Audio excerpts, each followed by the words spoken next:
समय हम उत्तर प्रदेश के जनपद फिरोजाबाद थाना क्षेत्र पूर्णा के LS रिसोर्ट में खड़े हुए हैं और आपको बता दें कि सर ने अभी बताया कि वन नेशन वन इलेक्शन, और आपको बता दें कि पूरे देश में सबसे बड़ा मुद्दा इंडिया मतलब उसमें 28 दल। सर का कहना है कि उसमें 28 राज्यों के जो प्रतिनिधित्व करता है, अब कुछ रुख बदलेगा, 2024 का रुख बदलेगा। और आपको बता दें कि RLD जो पार्टी है वो बहुत पुरानी पार्टी है, और सबसे बड़ी बात यह है कि किसानों की मसीहा कही जाती है। क्या आपसे कहें कि चौधरी चरण सिंह कौन नहीं जानते, अजीत सिंह जी को कौन नहीं जानते। अब बारी आती है राष्ट्रीय अध्यक्ष आपके चौधरी चरण सिंह जी, तो अब बहुत बड़ा हेरफेर बदलने वाला है। और किस तरीके का होगा, नुक्के पर, कोने कोने पर, गांव पे, चौपालों पर इस तरीके की मुहिम जो RLD लगाने जा रही है, सेंध लगाएगी 2024 में ज़्यादा से ज़्यादा सांसद आएँ और एक नई आवाज़ बने। तो संदर्भ में जो प्रक्षेत्र में जो अध्यक्ष हैं उमेश चौधरी जी, राइट, आपका सर बहुत बहुत स्वागत, अभिनंदन। बहुत बहुत धन्यवाद आपके लिए। सर देखिए, पार्टी बहुत बड़ी है और बहुत पुरानी पार्टी है, और हमारा देश कृषि प्रधान देश है, और कृषि प्रधान देश के नाते हमेशा मतलब किसानों की संवेदनाएं, पीड़ाएं इस पार्टी ने समझी है। तो सर इस बार 2024 का रुख किस तरीके से बदलेंगे? देखिए, सामाजिक ताना बाना बन चुका है। आज स्थिति देश की बहुत भयानक और तस्वीर बहुत अलग है। उस तस्वीर से आप भी विचलित हैं, मैं भी विचलित हूँ, गांव में रहने वाला व्यक्ति विचलित है, किसान, नौजवान सभी विचलित हैं।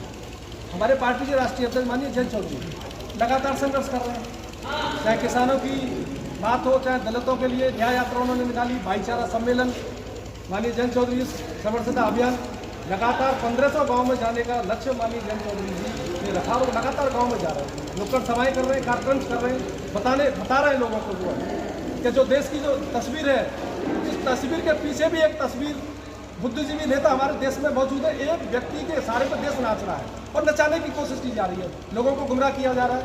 और भी लोग हैं, और भी लीडर्स हैं जिनको समझ है, अनुभव है, जो देश के विकास के लिए, तरक्की के लिए, नौजवानों के रोजगार के लिए वो पूरी तरह काम कर रहे हैं। सर जीतेगा इंडिया के बैनर तले 28 जो राज्य हैं उनका जो प्रतिनिधित्व किया है, बहुत सारे मुख्यमंत्री रहे, कैबिनेट स्तर के रहे, भूतपूर्व रहे। तो सर इस बार जो प्रधानमंत्री का जो चेहरा होगा, क्या कुछ खास चर्चा में है? देखिए, अभी तक कोई भी चर्चा, न तो कौन सी सीट पर कौन लड़ेगा, इस पर किसी भी अभी कोई चर्चा, पूरे दलों में 3 मीटिंग अभी हुई है, जो आपने मीटिंग देखी, बॉम्बे में भी लास्ट मीटिंग हुई थी, तो कोई भी चर्चा ऐसी नहीं हुई है कि प्रत्याशी कौन लड़ेगा। सभी का अभी ऐसा कोई नाम नहीं है कि हमें वहाँ लड़ना है, क्योंकि स्टेट यूपी में भी कई और भी दल हैं, या सीट पे कहाँ बंटवारा किस तरीके से होना, उसको कमेटी तय करेगी क्या करना है। और अभी सिर्फ सवाल हार और जीत का नहीं है, सवाल है मूल मुद्दों का, कि देश के विकास के लिए क्या बातें होनी चाहिए, क्या काम होने चाहिए, बात मुद्दों की बात है। तो भावनाओं का एक गठबंधन, एक जो हमारा ये बना है, ये गठबंधन ये जमीनी स्तर पर जाए, किसानों को भी सब लोग लेके जा रहे हैं, और ये बहुत मजबूती के साथ, मैं आपको बता रहा हूँ ईमानदारी से, 2024 में हम लोग सरकार बनेंगे। सर एक बात बताइए, अभी आपने कहा जैसे महंगाई है, शिक्षा है, तो सर महंगाई में जो अभी आपने गैस की जो बात की, उज्ज्वला योजना जो अब लागू की, इसमें 1.75 करोड़ मतलब ये चीज़ें डिस्ट्रीब्यूट करी, तो इतना बढ़ गया, क्या इतना बढ़ना चाहिए था कि देश की आर्थिक हालात की वजह से ऐसा हुआ, या ऐसे ही हो गया है? 9.5 वर्ष हो गए सरकार को बने, 9.5 वर्षों में आपका भी परिवार है, आप भी महंगाई से जूझ रहे हैं, लेकिन आप नहीं कह पा रहे चीज़ों को।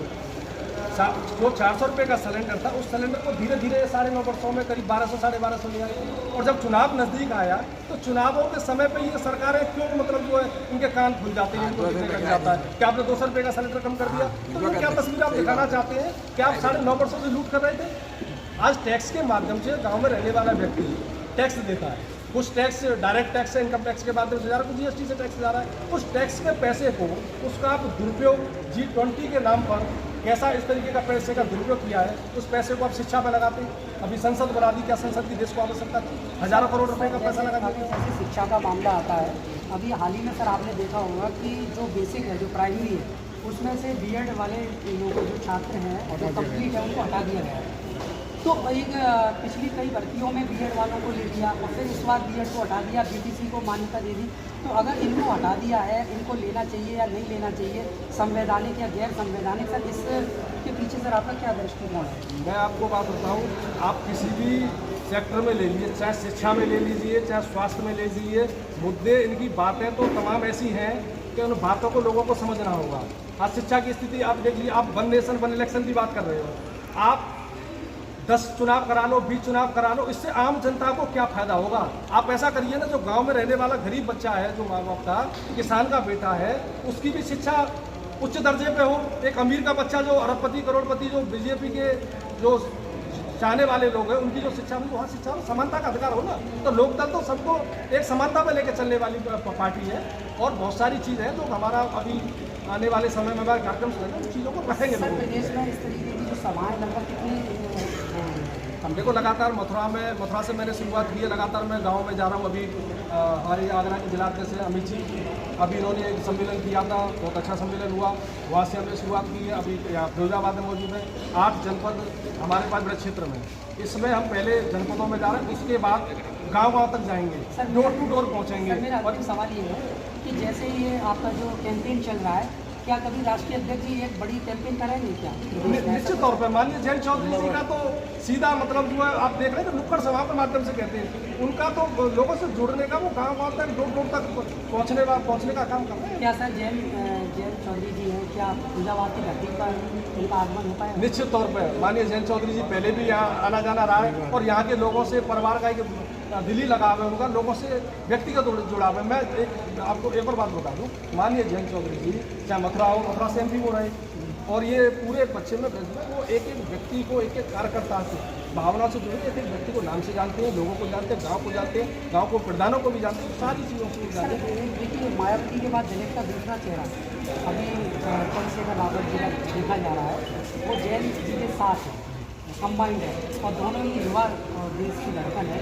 तो क्या सर अच्छा खासा दलित वोट बैंक एक्सपेक्टेशन करते हैं? निश्चित तौर पर आप देखिए, देश की स्थिति ठीक है, तो दलित नौजवान ये सभी वर्ग जो है, उन बातों को सुनना चाहते हैं जो उनके हित की बात करें, उनके मुद्दों की बात करें, उनके बच्चों के भविष्य की बात करें। निश्चित तौर पर हम लोग आगे बढ़ेंगे, और ये गठबंधन एक नई तस्वीर बना के देगा, और आने वाले समय में आप देखोगे और भी लोग हमारे साथ जुड़ेंगे।